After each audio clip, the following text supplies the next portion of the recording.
since StreamYard's being ornery. Welcome everyone to Love Over Coffee. Voices now heard. We are dealing with a StreamYard and Facebook not talking to each other issue. So I am going to share out the link manually to my business page. And then um, we will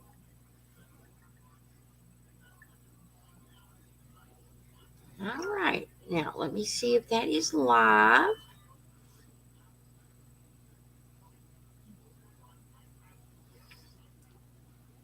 All right. We are. So, apparently, um, the Book of Faces and StreamYard, they must be having a tiff today. We don't know why. But I got a message from StreamYard. All right. Let's go live on TikTok. Thank you.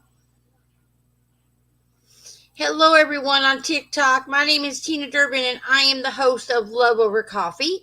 This is 31 Nights, night number 25. I am excited here to share with you another survivor story. Let me share this out on TikTok.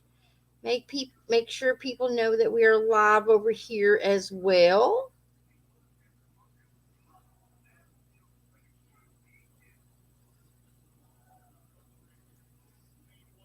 All right. All right. Hello, Miss Nicole. Thank you so much for joining and for moderating. I'm sure I'll see some other people as they scroll in. Um, so welcome to Love Over Coffee, Voices Not or Now Heard. This is a platform and a podcast for the marginalized, the silenced, and the abused. And tonight, I actually have a guest that I've not personally met tonight until tonight, just a few minutes ago. So when she tells us who she is, where she's been, and where she's going, it's going to be as new to me as it is to you. So I am going to go ahead and flip the camera.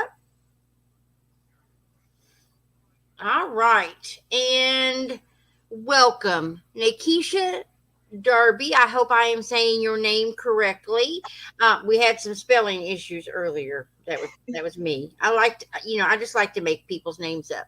Um, so the infamous question: tell us who you are, where you've been, and where you're going. And hello to everyone joining us over on all the pages. I hope I'm live on the Real Change page, which is probably where most people go. But we're live everywhere else. So go ahead, Naykishia. Wow, who am I? Wow, interesting. Well, I am first of all a daughter of the South. I am a native of Mississippi. Growing up there, one of the things that was really stressed and impressed upon me was education and really, gaining this knowledge for myself and just making sure that I had what I needed to take care of myself. So I was the first to go to college in my family. I received my Bachelor of Arts degree in English from Jackson State University. Shout out to the Jackson State University Woohoo! in Jackson, Mississippi. Except when they play Kentucky. Except when they. Well, yeah, they do throw us to y'all every now and again. But no, so after I received my BA, I received my MA in English. And in the process of working on my MA, I had an opportunity to work in this small school called Lane College in Jackson, Tennessee. And one of the things that pulled me to the school was that it was an HBCU, and one of my faculty members suggested that I apply there. And in doing so, that's where I met my now ex husband.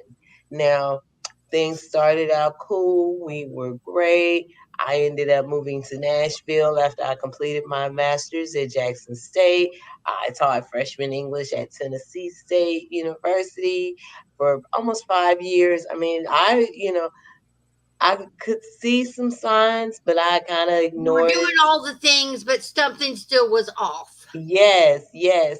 So fast forward to 2017, and that's how I ended up kind of where I am now. Because we were living in Georgia. I had accepted a position there with a small liberal arts college outside of Atlanta. Um, and let me back this up by saying, on paper, things looked very well for him. He came from that type of family that most people would want to be a part of.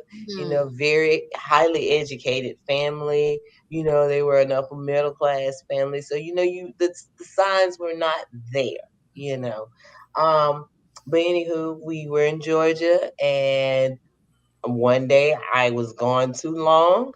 We got into it, and I walked off. I was like, "Yes, Dad," whatever. I walked off. Next thing you know, I'm slammed into our bedroom wall. I am being choked out on our bed, and our children are there. So that's where I kind of ended up, how I ended up separated. At that point, we were able to get physically separated due to the police and the felony charge that he received. Mm. Um, but from there, I didn't know what I wanted to do. So I said, you know what? This is a time for me to work on my PhD. So I started applying to different programs, and I was accepted into this doctoral program at Bowling Green State University. Things were going well until that tricky person always Mm. ekes back in, and they I get a call telling me that him and our children were about to be evicted. So I had to put aside my fears because I didn't want my children in the street. Right. So I let them move up, and fast forward. And of course, it did not work out well, but I was able to finally be granted my divorce. I started the proceedings in November of 2021. Everything was finalized on July the 7th, 2022. And the only thing I requested was my name changed because Mm. during our marriage, I was the primary breadwinner. I had to really make me focus on my work. And, as I stated, education was impressed upon me. So that's why I'm now a faculty member at Central State University down in Wilberforce, Ohio. I teach freshman composition and introduction to literary studies. And I'm also very involved on campus with, one of my goals is to develop a women's center on campus, and create a space for not only the young ladies to go, but the young men as well, because I noticed on that campus that there are some instances where, like, if they had the resources to talk through their issues, they'd be good. So Right. that's where I am Right. now. That's Okay. where, Well, yeah. we have some things in common. I'm also a first generation, first person to finish high school, go on to college. Um, I've always had a dream of a PhD, but I didn't go that route. I decided, well, I tried to go that route when I was in the relationship, but of course, it was too much attention away from the individual.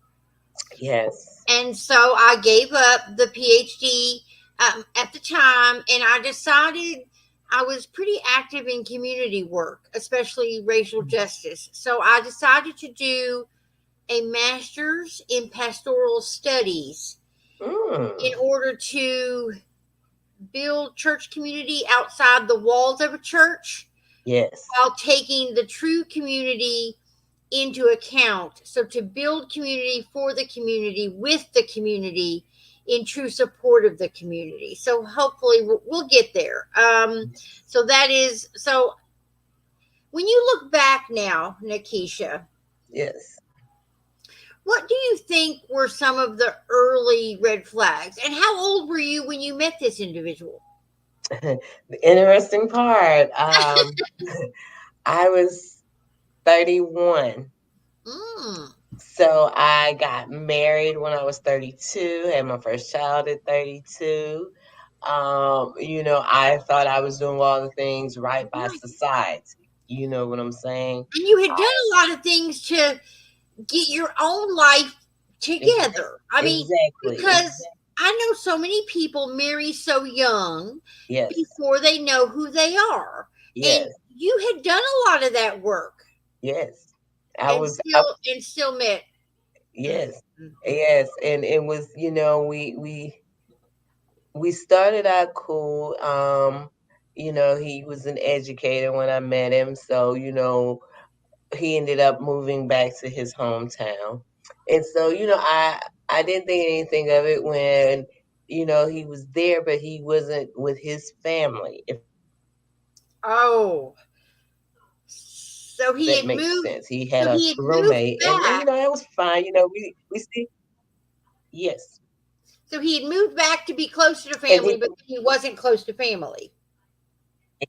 Uh, There's a little bit of a exactly, delay. exactly. I didn't he was a man, he didn't want to do that. But as time progressed, I was like, okay, I started to see things over the year. But but within a year, we weren't even married a good year. As a faculty member, we get paid once a month, right? And so the whole month, because everything was with me, I always took care of things. And so we would have our food set up for the month, things like that. Well, one month, we had everything mapped out for our meal for the day, and I knew that my payroll would hit that day later on that day, and I was like, we could go to the grocery store when I got off work. Well, he didn't want to do that. He wanted to try to, it's like say, no, I want to go, whatever. And so I had our daughter in my arms, and she wasn't even a year old then. And I had my purse on my shoulder, and I was in the kitchen getting ready to go out. And he kind of hemmed me up and basically was like, give me the purse, and it's like, wait, what? And I didn't think anything of it. And that was like the first incident, but then the emotional abuse started. And, it was always something criticizing me. And because he knew I grew up in a single family home, you know, that was always ammunition used against me. But his main thing was he was like, I was too headstrong. He had to break me. That was his thing. And but if I would have paid attention that first moment, I would have left. But listening to like family, like, oh, you guys work it out. We ended up having another child, and I love both my daughters. I wouldn't give them away for anything, but it's just the idea. You know what I'm saying? So yeah. Well, and that is what they do. Initially, all the things that are your struggles and challenges or Hmm. things that you don't consider, basically your vulnerabilities, they take them Hmm. in and they understand and they're so loving. And I know you came from a single family home, and then you're right, it's the one thing that they use to then control and manipulate you is, well, if I leave here, you're going to be a single mom just like your mom. They play on the one thing or the things um that you shared in the beginning that gave you your challenges and your struggles, like I said, and your vulnerabilities, and then they use them to break you down. Hmm. Um, and I think that so many times, Karen, you may need to go out and come back in. I'm not sure. Is anyone else having sound issues? Someone else is saying they go for your self worth. Yeah. That is what they target. Okay, Yeah. so one of the things that we've been talking about, Naykishia, over the course of the month is, other than being from a single parent home and wanting, did you want to get married, have children, establish a marriage, a home? Did you want all those things, or were you convinced you wanted those things by the abuser? Honestly, I was I had no desire to be a parent. I was cool being Auntie Keisha. I had my nephews. I was spoiling them. Um, you know, a very big advocate for birth control and I'm very pro-choice. I just ended up getting caught up myself, and I went to him and I was like, "Well, what do you want to do?" And it was like, "Okay, we can make it work." He convinced me, and I said, okay, we'll go through with it, and that's Mm-hmm. that's how things went. Um, I graduated with my master's August the 12th. I started teaching my first faculty position that following Monday. Mm-hmm. the the 29th of August, we got married. A Um, lot, all in yeah, a short period of time. Wow. Yes, and we had our daughter that October. So as you can see, Wow. it was kind of like a shotgun type wedding. We were like, okay, but I said, okay, I was in it. I was willing to make it work. Right. It was like, okay, good, cool. It was like I say, his family was what I thought I wanted. I mean, they were Right. like Huxtables. It's like, wow, I'd never met, you know, of course I met my colleagues on it is when I was Right. an undergrad and graduate, but like to see other Black people out of Mississippi, you know what I'm saying? Right. That was really good, and that's what pulled me in. And yeah, but no, honey, I was very set on being Auntie Keisha, but now I'm mama, and and now I have people who really are dependent on the decisions that I make. So I knew that I would not want to go through a situation like that, particularly because it has affected my children. My oldest daughter, I Right. did not know that, she saw a lot and heard a lot of the things that were I was gonna ask about the children, because yes. many times abusers, the children become a pawn, a game, Mhm. something to control you with, and something to manipulate you with, Mhm. and devalue you over. And of course, they become something to play against in a divorce, in a high conflict divorce. So my mom used to always say it's better to come from a broken home than to live in one. Children Mhm. are much more aware of what is going on. And we had a guest last night that basically said, if you asked her children, she really she said they really thought that she should get out of the relationships that she was in, because she wasn't happy, and they weren't as happy as they were pretending to be either. They were Mm. learning from her how to pretend to be happy. Mm. So how old are your children now, Naykishia? My oldest just turned 13 on October the 10th, and Ooh, my youngest is now 9. So wow. yeah, yeah. So like I say, I had everything on a time. Look at it, I did all the right things. Right. Yeah, yeah. Yeah, but no, it has affected them, because like when I'm here and they're currently in Mississippi with my mom.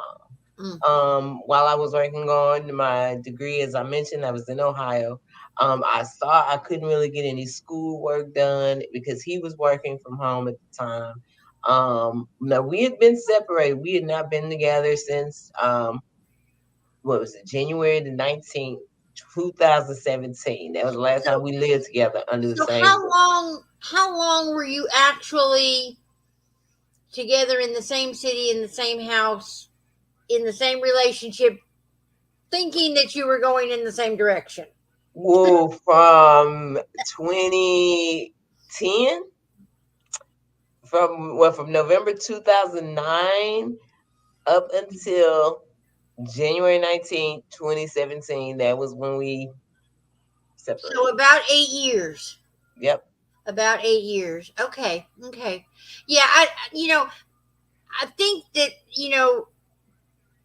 I think one measuring stick that I guess we could all use to gauge relationships, married or not, domestic partnerships, whatever they are, um, is to look back and think, how long have we actually been together, and how long have I actually been happy we've been together? That would be a good measuring stick, because I look back at my own situation. I met the individual in October of 14. I was 50. So I was a little older than you. So I met the individual, I was 50, and I was on a propelled journey of self healing and self love and self care. And I was living my most authentic life when I met the biggest imposter.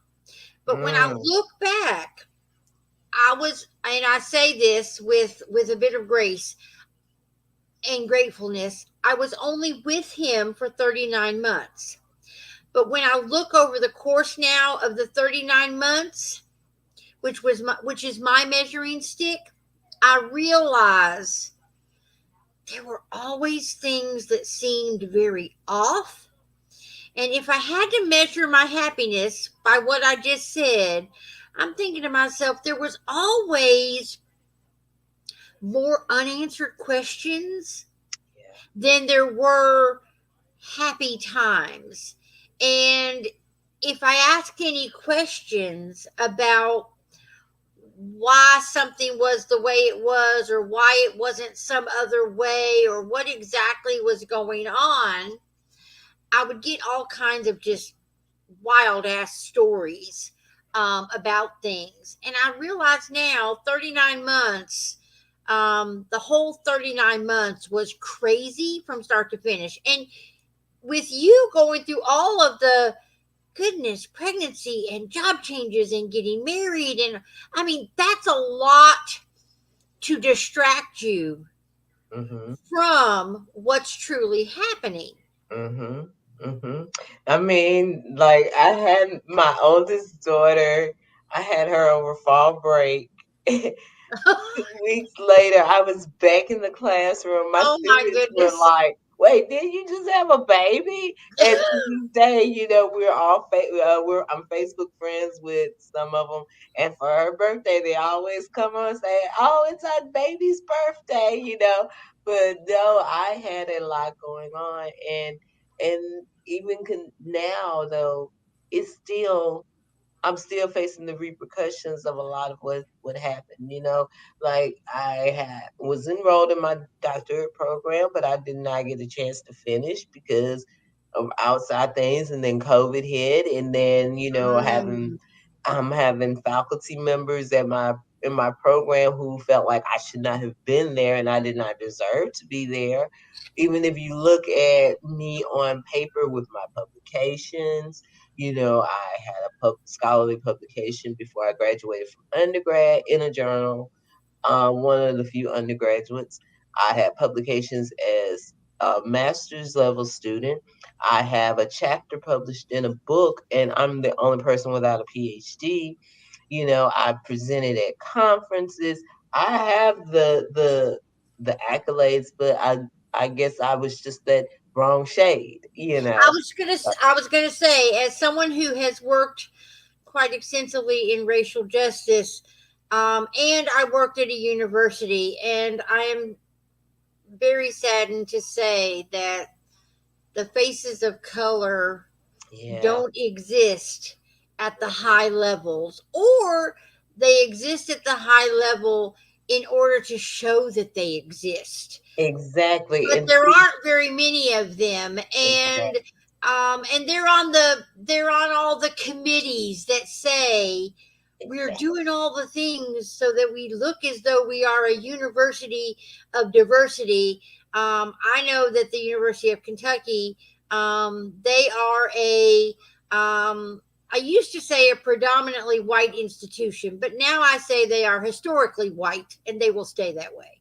Yes, Um, yes, you know, yes, they have a few faces of color, like I said, in administrative positions that don't necessarily have the authority to make any yes. big decisions, and so I get it. Yeah, that's a It was. that's another whole topic we could have a conversation about. Yes, ma'am. I'm ready for it too. Do you hear me? Because it did kind of it really just the whole experience, it just really Right, kind of threw me for a loop, and then just trying to navigate, living in the COVID world, being a parent from a distance. My mom has guardianship, and I was glad, he knew that it was best for the girls, and that was the opportunity I was able to, go ahead and start the proceedings because of my right, residency here in Ohio, right. so I was able to get things going, and you know it's very, our co-parenting is not existent, not really.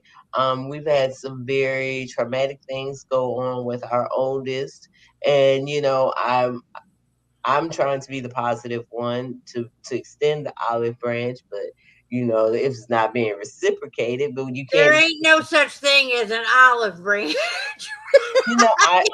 I'm that's my plan, because Yeah, I didn't want to play into that negative image of the I angry black understand. woman, because I always get hit with that anyway, because Right, I'm dark skinned, right, and some people already think, oh, she's gonna be mean, but no, I'm actually quite nice. I'm very tough on my students, though. I don't play with education at all, but right.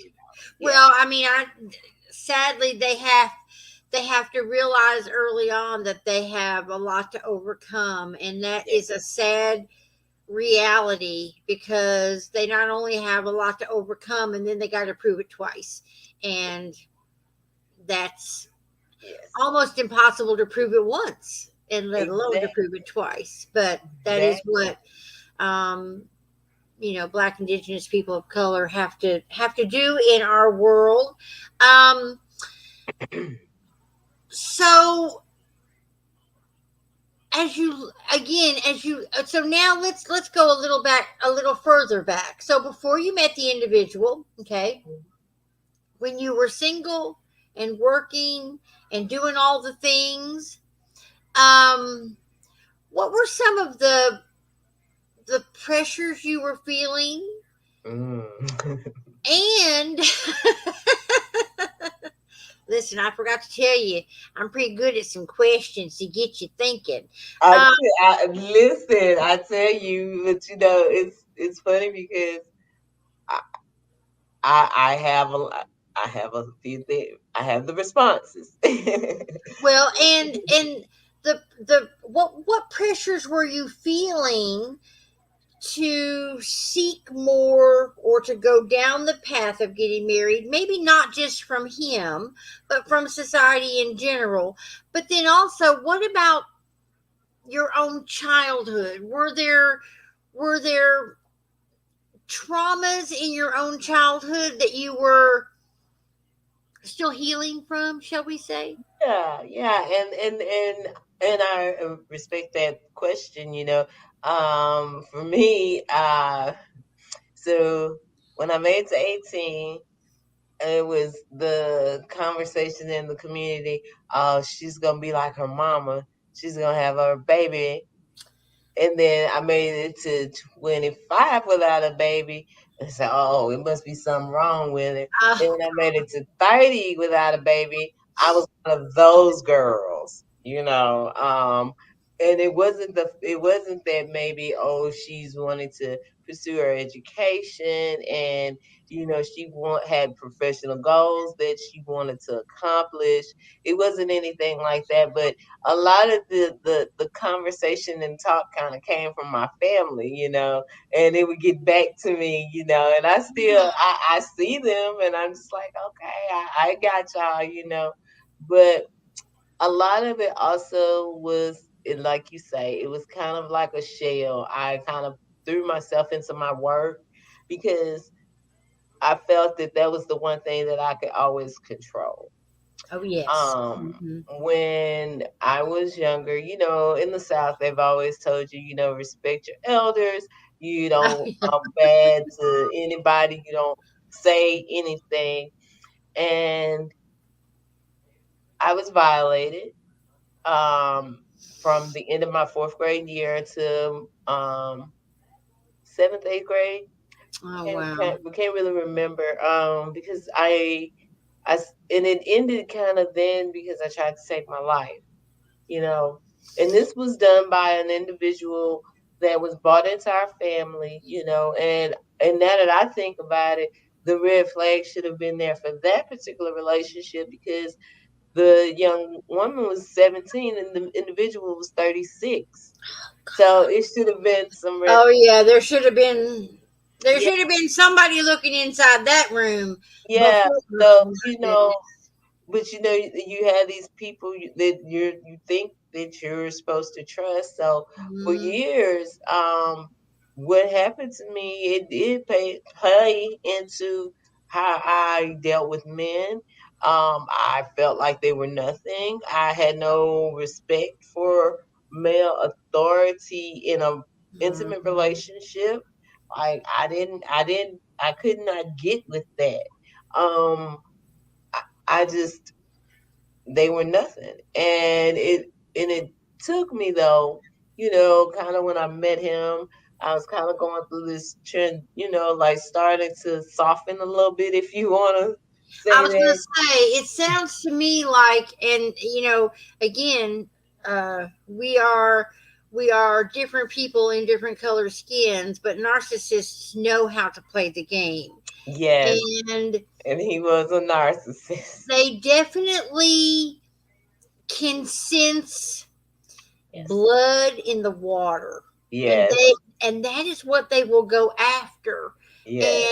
And so the fact that he was appealing to the softer side that hadn't existed yet, Yes. he was he was grooming that side Yes. because it was a side that you had not let be present. Exactly. And the guy that I was with did the same thing. And of course it reminded me of what I saw with my mom. Mm. My mom was married for 31 years. Mm-hmm. My dad was definitely dominant. My mother was definitely more passive. And I had also put all my energies into notes in a book, bachelor's degree, master's degree, hours on top of a master's degree, all of that stuff. Yeah. And I wanted to be known for the things that I could accomplish and not for the Yes. things that I could do in a Yes. bedroom, shall we say. Wow, and that's so wild that you say that because interesting with my mom, I I never knew she was dating.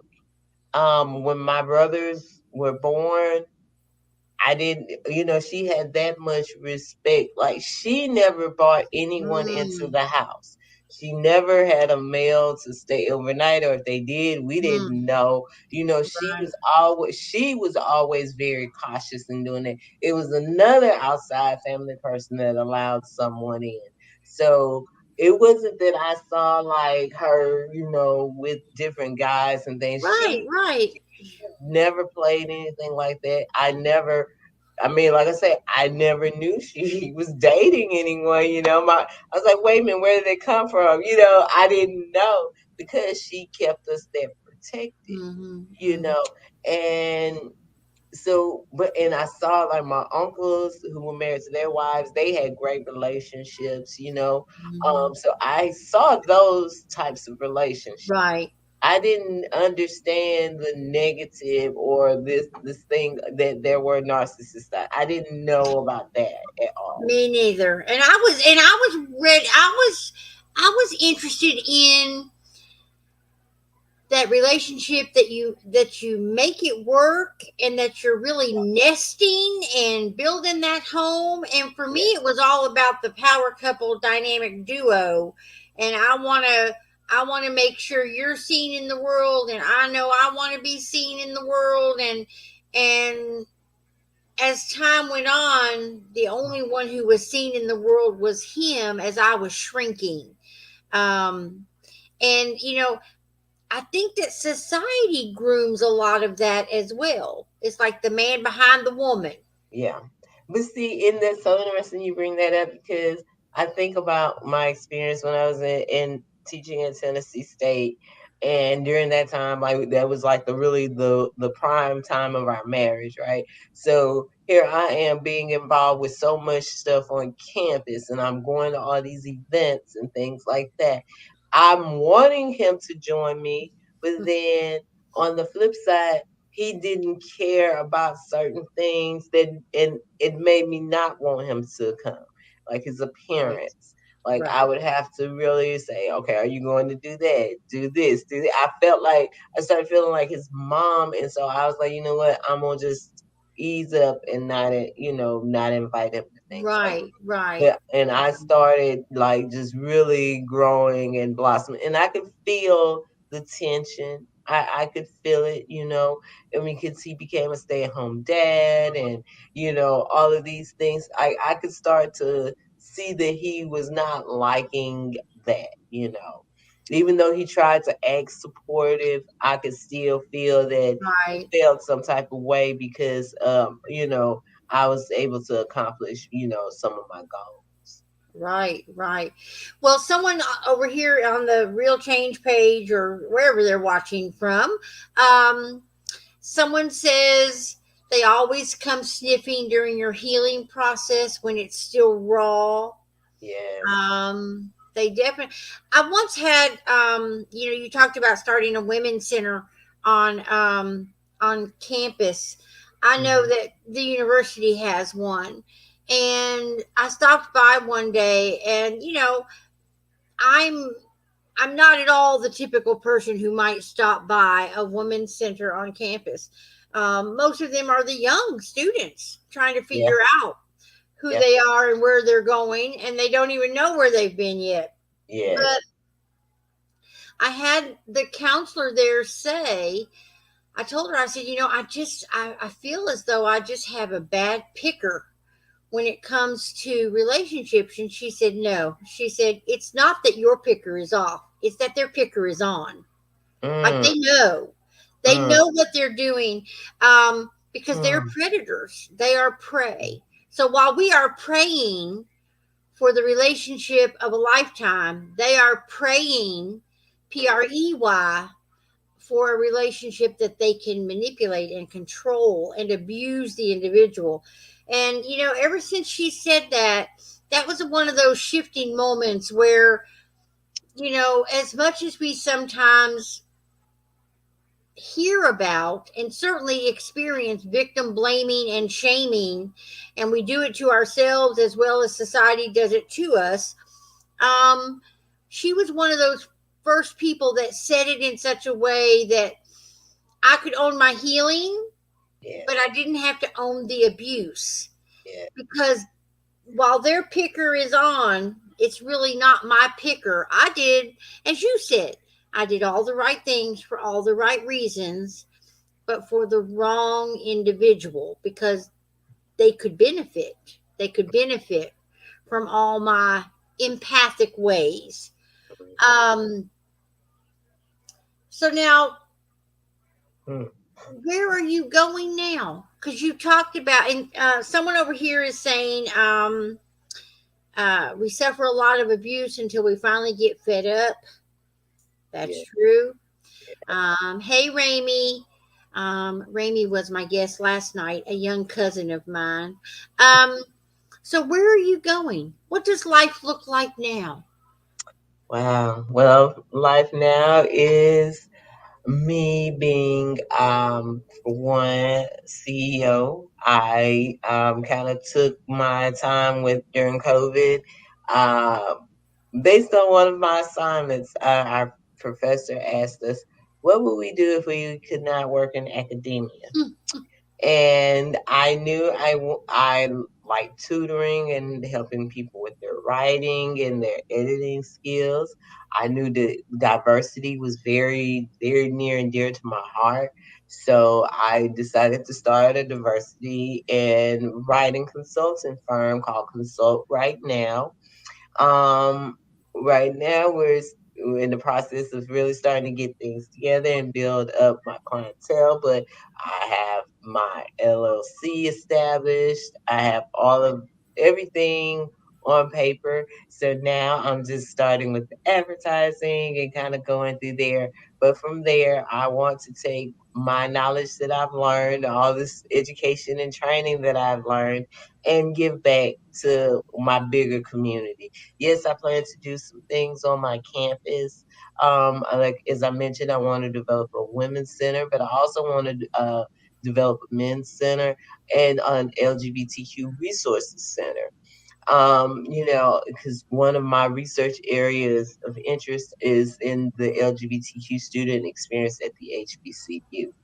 But on the Mm, other end of the spectrum, I also enjoy researching about the Black female exotic stripper. So you see, I'm very diverse in my research, and I'm very mhm, diverse in my mhm. world. But that's what I'm doing now, getting the company going, and really rebuilding my life. And getting my daughters and I back together. Like I'm working things like out with that, because as you know, when you go through a divorce, you have to rebuild so much, especially when you were the one who was the primary breadwinner. You were the one having to, it was you. So you have to kind of rebuild a lot. So that's where I am now. I'm in the rebuilding stage. I'm really putting myself into my work.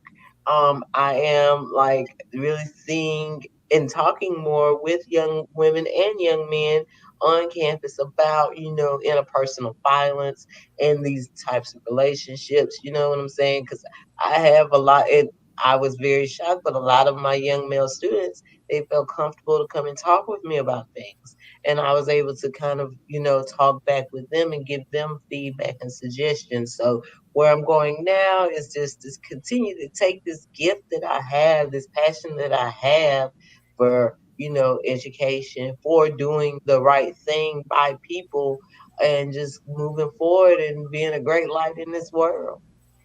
So, what do you think you didn't know when you met him? Not about him, but what do Hmm. you think you didn't know that you would, I guess, impart knowledge to a young individual who was beginning their dating time? What would you want them to know in order to avoid the path that you took? Because even I, though your path took you to a good place now, yes, yes. wouldn't it have been nice to have gotten there without all this crap? I, But I would tell them to know their kind, to know their kind, meaning know who you're really dealing with. Are you guys on the same path? Do you have some of the similar goals?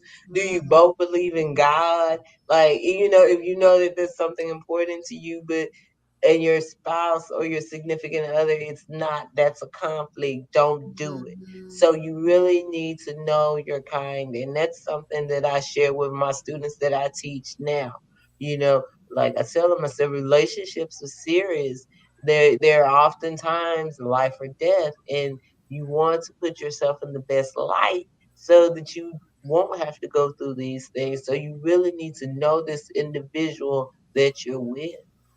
right, right. Well, and I know, you talked about you did all the right things. I know that before you can be all that you can be in a relationship, I Mhm. honestly believe you have to be all you can be for yourself.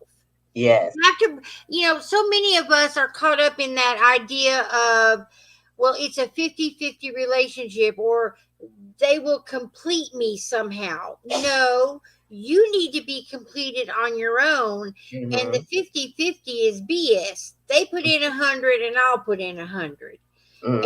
And I think that we get that wrong, We because do. 50-50 means I'm only half of who I am and you're only half of who you are. That makes 100. No, I want to be 200, not Exactly. And and that's so funny you bring that up, because now that I think about where I am, like emotionally and everything, I'm in such a much better space. I actually am open to, love and dating and being with someone, because for a long time it was hard for me to listen. Like, I felt Mhm. like I had to kind of like take control, be in charge. I was the one.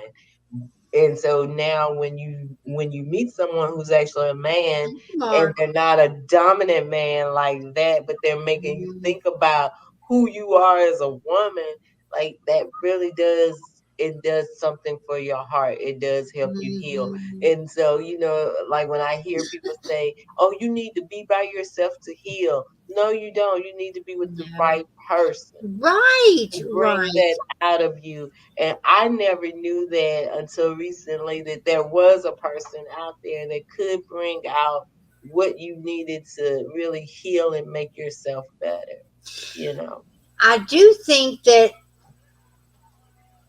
I don't, in some sick, twisted way, I don't know how or when or where or why or anything, but in some sick, twisted way, um, abuse will bring out in an individual the strength they need Hmm. to become the survivor, the Hmm. thriver, and the Yes. warrior that they were not before. Yes. And that is, I don't want to give it that label of toxic positivity, or Hmm. if it's meant to be, God will make it happen. And because many of us have different religious beliefs, but there's something about the universe and its energy will bring to you what you need Yes. to plant the seed that Yes. will grow into something. And sometimes I know, Naykishia, when I look back, I realize, yes, I became a teacher. Hmm. Okay. And I always wanted to be a teacher. But some of why I wanted to be a teacher was because I had some horrible teachers, and I realized I wanted to be better for students than some of my own teachers were for us. I had a second grade teacher that was just really horrific, Hmm. and she was not compassionate at all.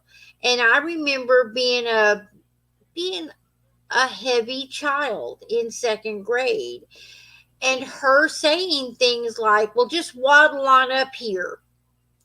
And Wow. you hear those things and you realize, Yeah. I mean, I knew that she shouldn't talk to me that way, but did I tell anyone? No, I didn't. Instead, I went home and it was like, I hope something happens to her. And Hmm. I can remember 40 years later when she passed away, I felt guilty. But we don't realize the impact that a teacher has on a young child. But my first love was writing and journalism Yeah. And and that's so funny, doing because this and doing this. okay, so on the flip side for me, I had amazing teachers from Head Start to kindergarten up through 12th grade. I had amazing teachers, even when I went to college. But what happened, I wanted to go into broadcast journalism. I wanted to do radio. I wanted my own midnight love show where people Oh, could call in and talk to me about their relationship issues. That's what I wanted to do when I Well, first here started. we are, girl. Here we are. And, and I It's ended up hot. taking an English class and fell in love with literature, and that's how I ended up switching my major to English. And I still do my poetry. I'm a poet as well. I have poems that are published. Hmm. You know, I'm always doing speaking things, and people are always like, "Oh my God, you have radio voice. Have you ever thought about doing radio?" And I'm thinking, "Oh, if you would have known me back in the day, that was what I wanted to do." Right, So, right, the teachers, they really do make an impact, because if I had not taken that it was a survey of black authors class. Professor Anna Hicks at Mississippi Valley State University was the professor. And I know I finished from Jackson State, but let me go back. I actually started my journey at Mississippi Valley State University, where I received a band scholarship. Um, I did band my first year. I hated it. I came from a school where we did the drum and bugle corps oh yeah. style, and then I ended up going to a college where they're doing the drum and bugle corps style. I couldn't do it. I couldn't hang. So that experience was not that pleasant. But my sophomore year, I tried out for cheerleading, so I did cheerleading for a year. At the end of my sophomore year, though, I had a light stroke. I woke up one morning Mm. and part of my face wouldn't move, and I went to the health center and found out I had Bell's palsy. Oh wow. So I took 2 years off, and then I transferred to Jackson State, and that's how I ended up going there. But I will say this, that my faculty at Valley, the faculty, they were cool, but I was not challenged like I should have been. But when Mm, I got to Jackson State, that's where I was really molded and cultivated, and right. just that's where I found my space and my place. So yes, teachers are so important, and woo, yes. But I knew I wanted to be a good professor. I'm going to be human, but I'm not going to be a pushover. And I knew I wanted to teach students who looked like me, and to prepare them to go to other universities and to be able to excel. I didn't want them to just think that they were limited to one type of institution. Right, right. So I stay on them like, oh, you think you're gonna let that? You think that can slide? No. So that's why they call me Professor Keep It Real, because I keep it real with them. I Right. promise Oh, I've had to. I taught at a Muslim school for a while, and I had to keep it real. I had one student in particular whose own mother and father had some challenges, and you. you Mhm, know the child was spending his second year in the grade I was teaching, and mhm, I took him aside one day and I said, "Okay, listen." mhm, I said, "I realize that you may not have support at home. mhm, So I said, here's what's going to need to happen over the rest of your academic career. You're going to have to step it up and grow up faster." And I said, and that means that when home cannot support what you need to get something done, you're going to need mhm. to ask for help. Exactly. And I said, and you're going to have to Exactly. understand that growing up and asking for help might not be what someone else has to do, but it's what you're going to have to do. And I was so proud of the day he invited me when he graduated from high school, because he was like, "You were my turning point." So, yes, I agree. Teachers can make it or break it. So, as Mhm, much as I had that teacher, I mhm. had some great teachers too, and they challenge your thinking. They challenge the way you present things. And yes, I've also been told, I just no nonsense, no bullshit. That Yes. that's my nickname. No nonsense, no bullshit. She'll tell you like it is. Ooh. I know my cuss words and I know my big words, and I'll adjust to what you need accordingly. And I Look, can say code it switch. twice. And I can Look, say it twice if you missed it the first time. listen, you're the master code switcher, okay? I know all too well how to do that, because I could Right. definitely go from 1400 J.R. Street to good afternoon, everybody. Right, right, right, right, Yes, right.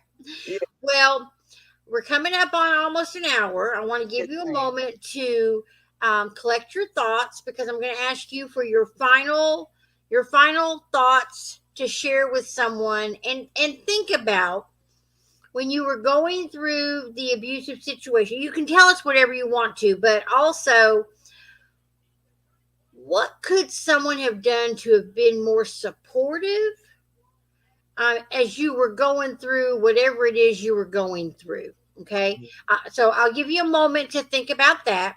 And then in the meantime, I'm going to do a shameless plug. So from this podcast has come a subscription box called Love Over Coffee Reclaiming Self, and we're getting ready to ship out box number 3. It's a little bit later than I would like to admit that it has been. We had some challenges, but it is a box that is focused on self love, self care, healing trauma, and the ideas and the items, the activities in the box are all loosely based on a theme. This particular box's focus is about the inner child and how to heal that inner child, how to basically go back in time and pull your inner child forward. Because for so many of us, our inner child was experiencing trauma in some way that they did not know really what to do with, and there were no guidance around them, perhaps. And so they learned coping skills that were both good and bad. And so going back to heal that inner child and pull that child forward in a way that will protect them and that will give you strength in future relationships is a way to heal past trauma so as not to carry it forward. So I have 3 boxes left, I believe. They are, we're not supposed to say that D word on here, so, on TikTok. So they are 30 cups of coffee, that currency word. So if you're interested, there's a link in my bio. Go to the tree, fill out the first link or second link, and then use one of the pay avenues. And don't forget to send me your address, or I won't know where to send the box.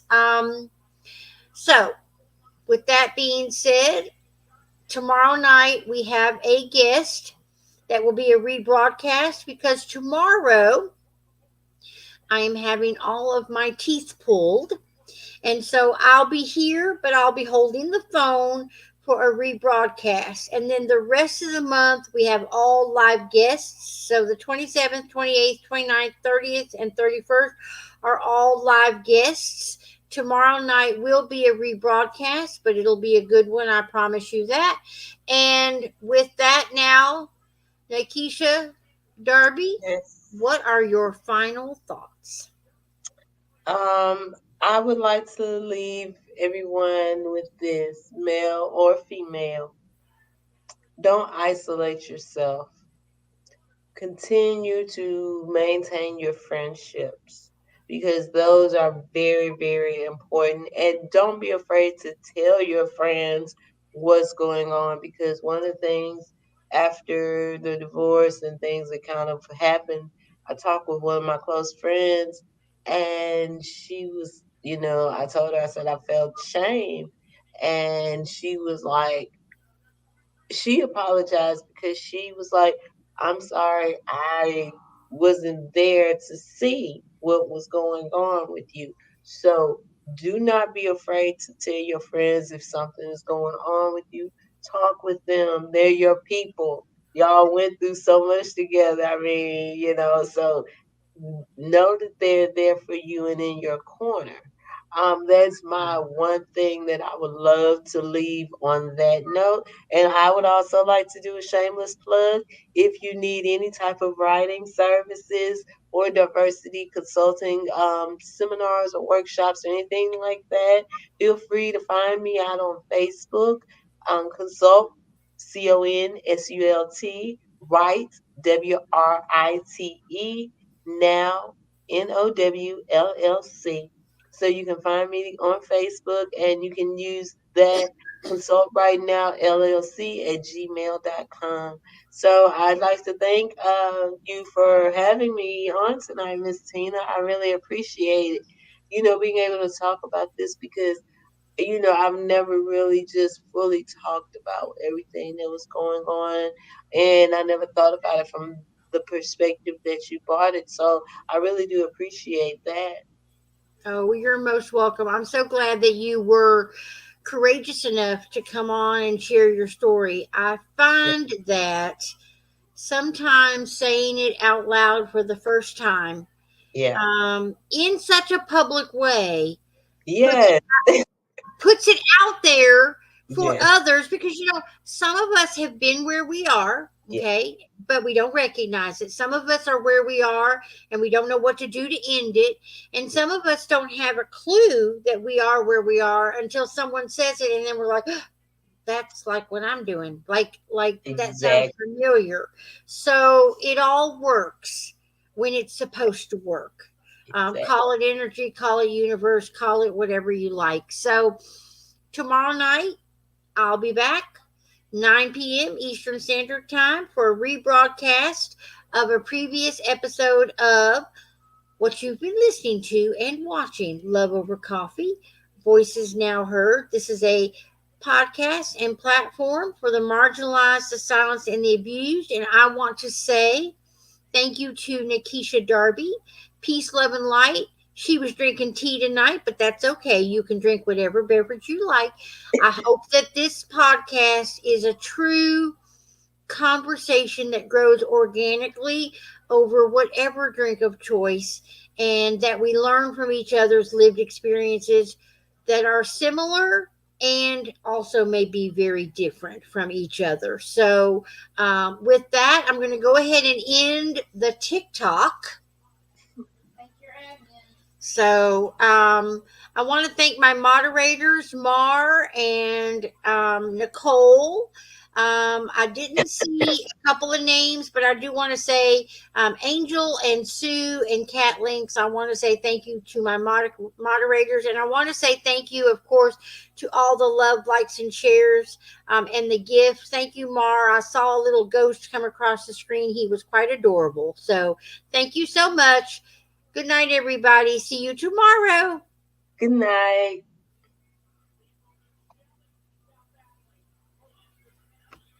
All right. So I want to say thank you again to everyone who was watching over here. I will be back tomorrow night with a rebroadcast. But we will. Hey, Robin. But tomorrow is my surgery. But I'll be able to hold the phone if nothing else. My friend even said that she might be willing to hold the phone if for some reason I'm too loopy to hold the phone. But um, I will see you all back tomorrow night. And then the 27th, I have a guest from Canada. The 28th, I have Karen and Patricia, who will be here along with Karen's son and along with a gentleman who does protective services. They will all be here together on the 28th. The 29th, the guest that was scheduled for tomorrow is actually going to be here on the 29th. Kimmy will be here on the 30th. And on the 31st, we'll round up with Gina Medico. Thank you, Robin. I'm so glad that you're here and that you could finally see a show. They all rest on the Real Change page, REEL Change, LLC on the Book of Faces. And they also, hey, Shirley, and they all live there on the Real Change business page, and of course they all live on my personal page. I now have a YouTube channel called Real Change LLC 432. And then they also are in a couple of groups, the Real Change group and 1111 Messages of Hope from Angels group. So if you need anything, any resources, have a question, would like to share your story, please reach out and I'll be sure to help in any way I can. So, have a great night, everybody. See you tomorrow. Bye. Thank you, Shirley. Yeah, my surgery is at I need to be there by noon and then they'll get me prepped and all that good stuff, you know. Okay, so I don't know why my little cursor isn't moving, but I can't seem to. Let me see. Let me move this. Ah, there we go. All right. Good night, everybody. Have a great night. Bye. Thanks for coming.